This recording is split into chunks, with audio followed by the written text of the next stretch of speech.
আল্লাহ বলেছেন ফাইন্না মাল উসরি ইউসরা, কষ্টের পরেই আছে সুখ। কষ্টের পরেই আছে সুখ। আমাদের জীবনে সুখ বেশি, কষ্ট কম।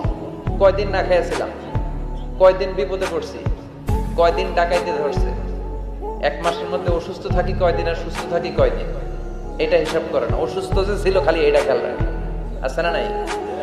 তার মানে ইন্না মাল উসরি ইউসরা, দুঃখের পরে আছে সুখ, মোটিভেশন।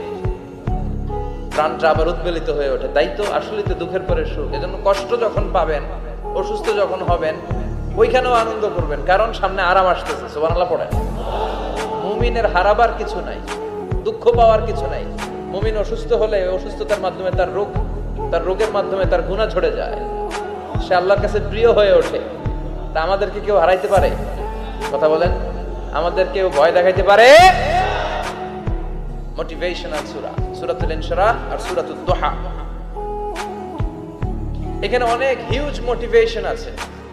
যারা হতাশ, যাদের জীবন ভাল লাগে না, মরে যেতে মনে চায়, গার্লফ্রেন্ড গালি দিছে, আছে না নাই?